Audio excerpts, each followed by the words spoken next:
BBC News on BBC One now, with Michelle Hussein. A warning not to eat pork from the Irish Republic or Northern Ireland after the dioxin contamination scare. As supermarkets take meat products off the shelves, Ireland's Prime Minister says the source of the problem's been found. We must take action to reinforce confidence to the public and obviously also allow the industry to move on from this point. Criticism mounts of the Commons Speaker Michael Martin. 32 MPs say they've lost faith in him. In Greece, police clash with thousands of rioters over the shooting of a teenager. And England will continue their tour of India with a full-strength squad after the Mumbai attacks.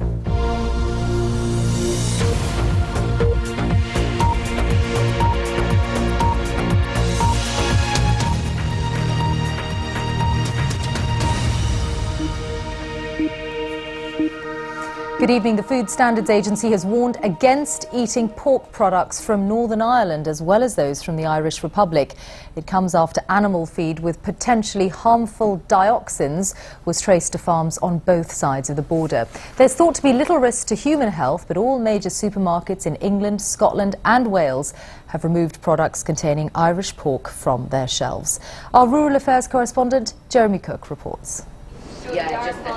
In supermarkets across Ireland and the UK, Irish pork is being taken off the shelves. There are fears that bacon, sausages, ham and other pork products produced over the past 3 months may be contaminated. Pig farms in both Northern and Southern Ireland are affected by the scare, which was triggered when some pigs slaughtered in the Republic were found to contain potentially dangerous levels of dioxins. The authorities have reacted quickly. Ireland's leader said that the action to determine the source of the contamination would be comprehensive and clear. The problem has been located. The continuing examination and inquiries will proceed and we must take action to reinforce confidence to the public and obviously also allow the industry to move on from this point. Last year, Ireland's pork industry was worth £394 million. The industry employed 5,000 workers and most of its produce was exported. For farms caught up in it all, this is serious business and potentially ruinous. That's a huge blow again to the industry, and I think there's questions to be answered here as to how this happened. Tonight, though, there is reassurance for consumers, with the authorities in both Ireland and the United Kingdom stressing that they believe there is no significant threat to the public health. I guess I'm just trying to maybe avoid pork for the time being. Well, I just have one packet of bacon and I'm going to dump it, that's all. I wouldn't take a risk on it. I would imagine that really you're probably not going to have much long-term damage from eating the old sausage. But the timing of all this could hardly be worse. The festive season should be among the busiest and most profitable for the pork industry in Ireland, which is instead facing a Christmas crisis. Jeremy Cook, BBC News. So what are the dangers from the contaminating chemicals and how could they have got into the food chain? John Brain has this report. Dioxins are highly toxic chemicals that can remain in the environment for decades. Once in the food chain, the threat isn't just to health, but also to a nation's political and economic well-being. In 1999, a dioxin scare in Belgium led to a worldwide ban on Belgian farm products, cost the economy €1 billion and contributed to the fall of the government. Dioxins are generally created as an unwanted byproduct of industrial processes such as waste incineration and chemical manufacture. Animals can be exposed to them through contaminated feed and retain the toxins in their fatty tissue. People who then consume meat from those animals can become ill as a result. So just what are the risks from dioxins? Well, high doses over a prolonged period can cause skin disease and several types of cancer. There was enough concern as far back as the 1970s for these pollutants to be banned in industry. In small quantities, they don't cause any problem, but the amount of contamination in the Irish pork is 80 to 200 times over the safe limit. So should we be worried? From a human health risk, I think the effects will be too small to measure. I don't think we should be worried that there's any significant human health risk. But of course, what the Irish government has done, and it's to be applauded for it, is that it's taken a precautionary action, unlike what happened in Belgium.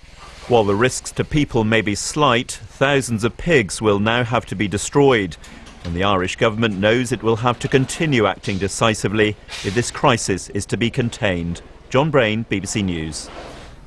In other news, there's mounting pressure on the Speaker of the House of Commons tonight over his handling of a police search inside Parliament.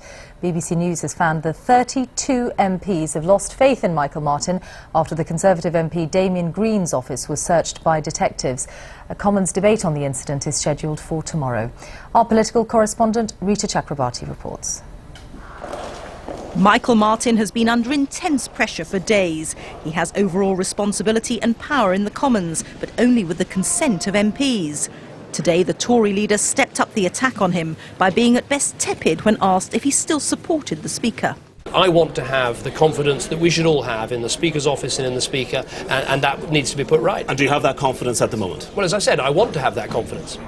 MPs are traditionally very loyal to the Speaker, but that's been shaken since his team allowed police without a warrant to search the Commons office of Tory MP Damien Green. Today, research by the BBC shows some deep-seated worries. The BBC spoke to 130 backbench MPs from all parties. Of them, 32 said they'd lost confidence in Michael Martin, although 56 said he retained their confidence.